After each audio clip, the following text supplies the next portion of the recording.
Trilogy from Nepali Nati मेको 6 तारिख र 8 तारिखमा आउन सक्ने डायलग्सहरुको प्रेडिक्सनमा आज तपाईहरुलाई दिन जाँदैछु। मेको 6 and 8 चाहिँ किन लेखेको छु भन्दाखेरि मेको 6 तारिखमा एक्जाम दिने धेरै जना हुनुहुन्छ जस्तो लाग्दैन मलाई। 8 तारिखमा चाहिँ हुनुहुन्छ। 6 को चाहिँ आइ एम नट स्योर है, त्यही भएर मैले यो प्रेडिक्सन 6 र 8 दुवैको लागि राखेको छु। यदि 6 तारिखमा डायलग्सहरु यदि केही नयाँ केही एडिसन आयो भने चाहिँ त्यस हिसाबले मैले 8 तारिखको प्रेडिक्सनमा थोरै केही चेन्जेस चाहिँ ल्याउन सक्छु है। सो एज अफ टुडे 6 र 8 तारिख दुवैको लागि चाहिँ यो डायलग प्रेडिक्सन मैले राखेको छु। हेर्न सक्नुहुन्छ प्राय सबै कम्युनिटीको छ।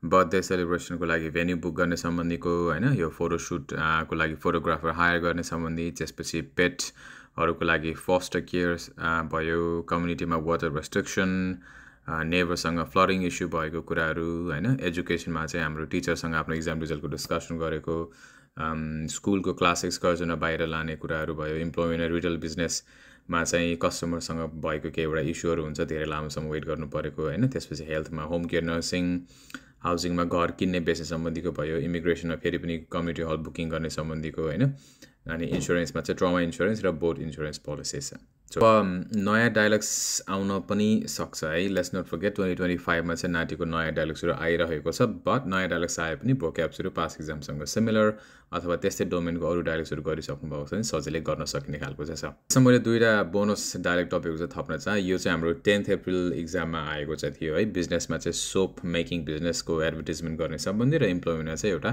डेलिभरी कम्पनीको लागि चाहिँ कुरियर कम्पनीको लागि डेलिभरी ड्राइभर हायर गर्ने सम्बन्धीको हुन्छ। यो दुईटा 10th अप्रिलमा आएको हुनाले चाहिँ मैले एप्रिडिक्समा राखेन, किनकि लगत्तै अगाडि आएको एक्जामको हैन, कन्सेक्युटिभ अगाडिको एक्जामको चाहिँ प्राय जसो रिपिट चाहिँ हुँदैन। But you never know, actually पास्टमा भएको पनि छ। अनि प्लस एक्जामको हाम्रो ग्याप पनि धेरै भइसक्यो 10th अप्रिल पछि है। त्यो भएको हुनाले त्यो दुईवटा बोनस टपिकको पनि तयारी चाहिँ गर्न सक्नुहुन्छ। सो लेट्स होप यहीबाटै डायलग्स आओस्, और आएन भने पनि यही यो जुन डोमेन्सहरु छन्, यो कम्युनिटी इम्प्लोयमेन्ट, हेल्थ है, इन्स्योरेन्स, यसलाई चाहिँ बढी प्रायोरिटी दिनु होला। एजुकेसन, इम्प्लोयमेन्ट, हाउसिङ, यसबाटै आइरहेको छ आजभोलि बढी। सो 6 मेमा तपाईहरुको एक्जाम छ भने के कस्तो डायरेक्ट टपिक्सहरु आउँछ यही भिडियोको कमेन्टमा चाहिँ राखिदिनु होला। 8th मेको चाहिँ लेट्स सी 6 मेमा यदि एक्जाम कसैको भयो भने के कस्तो आउँछ, depending on that I may or may not change, make modifications to the prediction list.